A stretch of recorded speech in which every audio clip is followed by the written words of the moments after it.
That's fine. Oh god.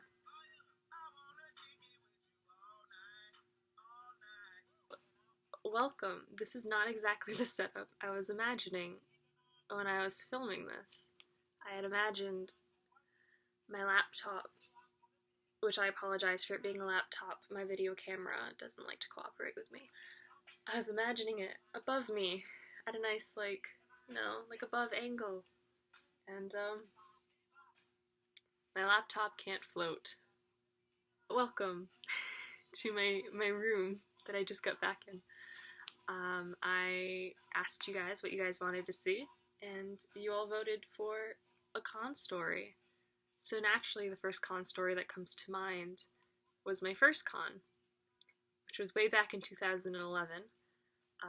However, I started cosplaying in 2009.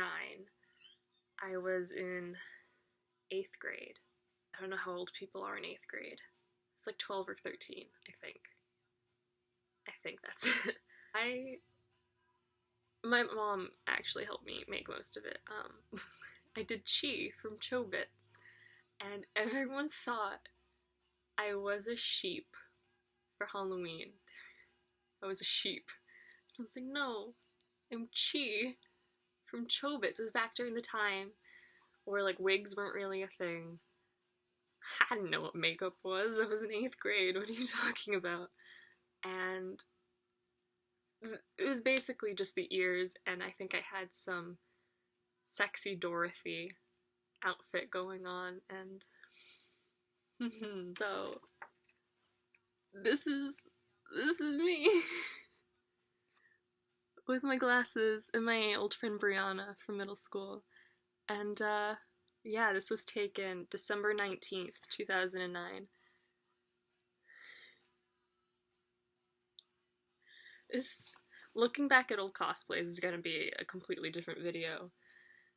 Oh dang. Oh dang. However, I was so proud of those ears, and my mom, she like traced them out on like foam and everything. It was great. I was like, I can't wait to show people this anime. I read the manga. Not appropriate technically for an 8th grader, but we all read pretty inappropriate things. I have a friend named Courtney who introduced me to conventions. I think I was aware that they existed, but I've never been to one. Mostly because I had no friends who liked anime and like dressing up and stuff, besides Courtney.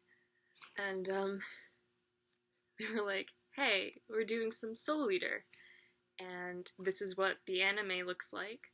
You should do this cosplay. So we did Liz and Patty. I was Liz, which Liz is currently. I still have my Liz cosplay. It doesn't fit my butt anymore. It might actually, I lost weight, but I'm selling it, so it's been around for a long time. I watched Soul Eater and I read Soul Eater, and we bought the cosplay, and we were a big group for Anime Boston 2011. And I still have my badge on my little badge board, and it was just with Liz. I was so excited. We had the Death the Kid, who was like my all-time crush at the time in 2011. I have a plushie of him. I remember telling my boyfriend at the time that I couldn't say I loved my boyfriend more than I loved Death the Kid. It was that stage of my life. So I was super excited to attend Anime Boston. My lineup, I believe, was I brought my Chi with me. I never ended up wearing it. I mostly wore Liz with the group, and I think I quickly developed a crush on the girl who was playing Death the Kid. We were down on the con floor, and someone asked for like a shippy photo with Liz and Death the Kid, and me being, how old was I in 2011? This was 8, 9, I don't know math. How old was I in 2011? I think I was 14, or I was 13 going on. I was 13 going on 14. That's how old I was. They asked for a shippy photo, And my immediate reaction was like, oh, I totally would. And still today, I love taking shippy photos with complete strangers. I would if you asked me and if I was comfortable. Regardless of that. I was like, okay. Kind of like, I felt bad. We kind of like pushed Courtney aside. I'm like, this is my time to shine. And I like stuck the leggy up. You gotta stick the leggy. Stuck the leggy up on the thigh of my Death the Kid. And they got that photo.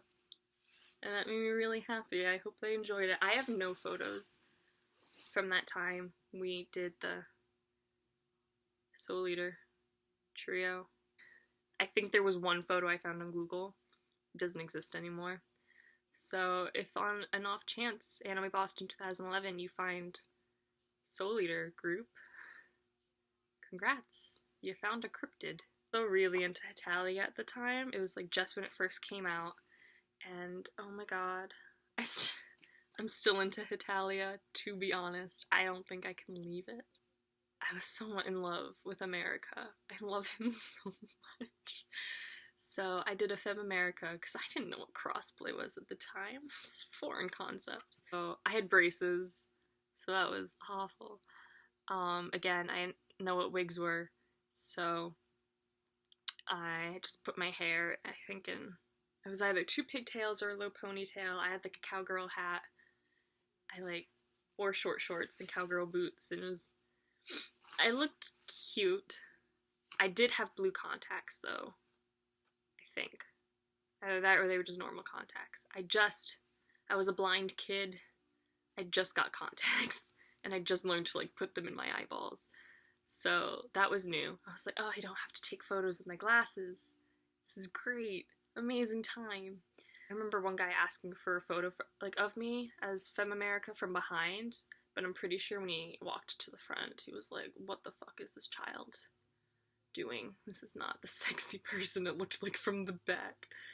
So, probably was a minor disappointment to a creep. That's a goal in life. I never wore Chi. I think I saw the other costumes that everyone was doing, and it was just, everyone looked so talented, and I was not. But ever since that con, I was dragged into this thing that you're now watching me do currently. I remember we used to like walk around the con floor like in pajamas late at night.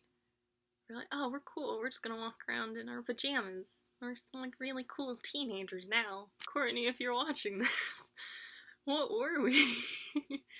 We were the awful 13-year-old, 14, whatever we were phase. I learned so much from your first con experience. And I think Anime Boston became that annual thing that I just looked forward to every year. And I would try to have something new. So Anime Boston was like my first and only con for a good while. I don't think I went to another con until high school, I want to say. And then I started like going to like Comic-Con and all that fun stuff. Everything interesting has happened in my first few years at Anime Boston, which is gonna have to be in another video, because I only have like a few minutes left to cut that off. But yeah, whew. Say this is brought to you by 1963 Clothing, so you should buy it. Have all your fandoms that you can think of, and if you can't find a fandom for some obtuse reason, you can request it, and you can just get a t-shirt or a sweatshirt or anything. You could get underwear. I have underwear. I'm not going to show you on camera, but if you follow me on Instagram, you've seen it. Yeah, cosplay is all about improving as you go along. So when I go back and I look at my old photos, I know I can improve it. There's always something you can do better until you absolutely love it. Like, I'm looking at my eyebrows right now. This one totally is more of an arch. My eyebrows have always been weird. You can judge me, it's fine.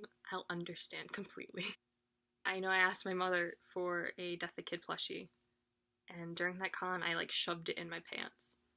he was in my pants for a good majority of the con. Kid cosplayer was like, "You're putting me in your pants," and I was like, "Oh yeah, yes I am." I was an angsty, hormonal 13-year-old at that time. I believe we had a hotel room that had like a ledge between the window and like the shades, so I would sit in between and look longingly out the window, hoping something exciting would happen. I have such good times with like friends. As Courtney, when you're watching this, I miss you. We need to hang out and like do something. I don't even care if I'm watching you play like Batman video games. That was a good time. Joker was like a pain in the ass. Conveniently wearing Raven with this guy behind me. Bonus story. I first technically cosplayed Raven in elementary school. It was 4th or 5th grade. I obviously didn't have a wig, but I had that Halloween store a Raven costume. And Courtney was Starfire. And we were walking around the block during Halloween, and oh my god, I think his name was Daniel. Shout out Daniel on the off chance you're watching this. You don't even know me anymore, so I don't think you will. But in the neighboring neighborhood, he kept blowing like a horn to scare people. And Courtney and I were like in tune to each other, and we just quickly turn around and we scream, "Shut up." Both our parents yelled at us, naturally, as parents do. But the fact that we were just Starfire and Raven. Did we both anticipate we were gonna say shut up? Maybe so. So thank you so much for watching this really short video that I compiled of my first con experience. I am definitely going to do more videos in the future, hopefully with some other cosplayers and friends, and on different subjects, and so our con stories will be a bit more interesting. I also had to think back like several years to this moment, so I can't think of the details of what's happened, besides the fact that I really, really shipped Liz and Kid, and I was so down to do anything at that time. If you follow me on Instagram, I'm Nearnight, which is probably how you started watching this video. Really easy to find all my info down in the doobly-doo. And I'm excited to bring you more content. And now that I'm back in the United States for my trip in Scotland, I can do that. I can record more and take more photos with new cosplay. This wig is new from Arda, and I did a whole glow-up test, so you can appreciate it or you can't. That's fine. Either way is cool. If you've made it this far, congrats. If I see you at a con, take a selfie with me. I'll take a selfie with you. That's been my promise for the new year. Selfies with everybody. Peace out, stars.